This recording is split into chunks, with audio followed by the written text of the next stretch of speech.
Un prix convoité, la relique Gu en acier rouge. L'atmosphère crépitait de tension, chaque souffle semblait lourd de promesses et de menaces. Les cultivateurs, les yeux brûlants d'ambition et de cupidité, s'étaient rassemblés pour la vente aux enchères du clan Guyui. Chacun d'eux savait que cette relique pouvait changer le cours de leur destin. Le prix, un outil puissant désiré par beaucoup, la relique Gu en acier rouge. Sa lueur rougeâtre captivait tous les regards, comme un phare dans l'obscurité. Son attrait était indéniable, promettant une force accrue et un avantage significatif dans le monde brutal de la cultivation. Pour ceux qui osaient rêver grand, cette relique était la clé de leur ascension. Des murmures emplissaient l'air, spéculant sur le prix astronomique que la relique allait atteindre. Les rumeurs couraient, chaque mot amplifiant l'excitation et l'anticipation. Les enchères fusaient, un tourbillon de chiffres jetés dans la mêlée. Les mains se levaient, les voix s'élevaient, chaque offre surpassant la précédente. Chaque cultivateur présent était déterminé à s'approprier la relique Gu en acier rouge, prêt à dépenser des fortunes colossales pour son pouvoir. Leurs visages reflétaient une détermination inébranlable. La tension dans la salle était palpable, une force tangible alimentée par le désespoir et le désir. Chaque seconde qui passait semblait étirer l'atmosphère, rendant l'attente insupportable. L'observateur de l'ombre, la main cachée de Fang Yuan, incognito, au milieu de la ferveur, se tenait Fang Yuan. Il observait les débats avec un détachement froid, son expression indéchiffrable. Contrairement aux autres cultivateurs, aveuglés par leur cupidité, Fang Yuan possédait un avantage crucial, la connaissance. Il connaissait la véritable valeur de la relique Gu en acier rouge, et ce n'était pas le pouvoir qu'elle promettait. J'avais orchestré tout ce scénario. J'ai répandu des rumeurs sur l'existence de la relique Gu en acier rouge, cultivant soigneusement son image d'objet d'une puissance immense. Mon plan était complexe, s'appuyant sur la cupidité et l'ambition des autres pour atteindre mes propres objectifs. Une habile supercherie déplaçait la cible. Alors que les enchères pour la relique Gu en acier rouge atteignaient leur apogée, un nouvel élément fut introduit. Un autre objet, le Gu de réversion, fut apporté sur le bloc des enchères.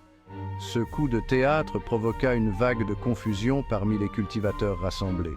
Leur attention, si intensément focalisée sur la relique Gu en acier rouge, fut momentanément détournée. C'était le moment que Fang Yuan attendait. Le Gu de réversion était le véritable prix. Un outil subtil mais puissant aux implications considérables. Sa capacité à faire revenir les objets et les individus à leurs états antérieurs avait une valeur stratégique immense, une valeur dépassant de loin la force brute offerte par la relique Gu en acier rouge. Sommé par le pouvoir. L'invitation de Jiafu. La vente aux enchères conclue, son issue fut un tourbillon de cupidité satisfaite et de déception amère. Fang Yuan, ayant mené à bien son plan, se retrouva convoqué par l'influent Jiafu. Connu pour son œil avisé pour le talent, Jiafu avait été impressionné par la manipulation astucieuse de la vente aux enchères par Fang Yuan. Votre compréhension de la stratégie et de la manipulation est remarquable. Vos actions lors de la vente aux enchères n'ont pas échappé à mon attention. Un tel talent ne devrait pas être gaspillé. Ces paroles, bien que flatteuses, avaient un poids de voilé, un soupçon de l'influence qu'il exerçait. Une offre tentante, rejoindre le clan Jia. Jiafu fit une proposition, rejoindre le prestigieux clan Jia.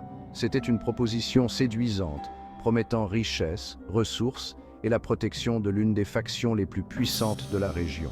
Pour beaucoup, une telle offre serait un rêve devenu réalité, une chance d'accéder à de nouveaux sommets de pouvoir et d'influence. Les avantages à rejoindre le clan Jia étaient indéniables.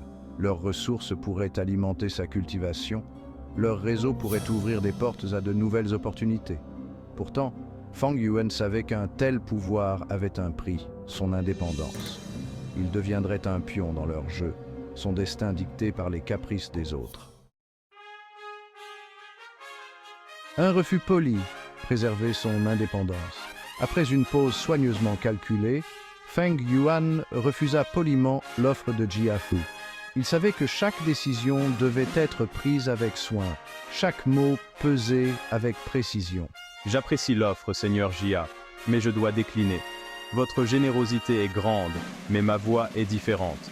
Ma voie exige la liberté, et je ne peux pas la sacrifier. Chaque pas que je fais doit être libre de toute contrainte, libre de toute allégeance. Il comprenait la valeur de forger des alliances, mais pas au détriment de sa liberté. Les alliances pouvaient être des chaînes déguisées, et Feng Yuan refusait d'être enchaîné. Ses objectifs allaient bien au-delà des limites de tout clan ou faction. Il voyait un horizon lointain, un but ultime qui transcendait les ambitions ordinaires. Il recherchait le pouvoir ultime, un pouvoir qui ne pouvait être atteint que par sa propre ruse et sa détermination. Ce n'était pas un simple désir de puissance, mais une quête profonde de maîtrise et de compréhension. Je vois. Votre détermination est admirable, Feng Yuan. Peu de gens ont la force de suivre leur propre chemin avec une telle conviction. Peu de personnes refuseraient une telle offre avec une telle conviction. Vous êtes vraiment unique dans votre quête. Jiafu, bien que visiblement surpris par le refus de Feng Yuan, ne réagit pas avec colère. Il voyait en Feng Yuan un esprit libre, un esprit qu'il ne pouvait ni dompter ni contraindre. Il respectait la force, tant dans l'action que dans la conviction. La force de dire non, la force de suivre son propre chemin. Il voyait une étincelle en Feng Yuan, une ambition implacable qui lui rappelait son jeune lui, une flamme qui brûlait avec une intensité rare. Il savait que forcer un tel individu serait futile, voire préjudiciable à ses propres intérêts. Mieux valait observer et peut-être, un jour, trouver un terrain d'entente. Une marque de gratitude, la perle de raisin verte, un trésor ancien et mystérieux. Reconnaissant la décision de Feng Yuan, Jiafu lui offrit un cadeau d'adieu, une perle de raisin verte, symbole de respect et d'appréciation. Ceci est un gu de communication, un artefact rare et puissant. Il permet un contact direct sur de vastes distances, reliant les esprits à travers le temps et l'espace. Considérez cela comme un geste de bonne volonté, une preuve de notre lien et de notre respect mutuel. Cet objet apparemment insignifiant était, en réalité, un outil rare et précieux, utilisé par les anciens pour des communications secrètes. C'était un signe que Jiafu, malgré le refus, voyait du potentiel en Feng Yuan et était prêt à maintenir un lien, un pont entre les générations. La perle de raisin verte était plus qu'un simple outil de communication. C'était un symbole de confiance et de promesse.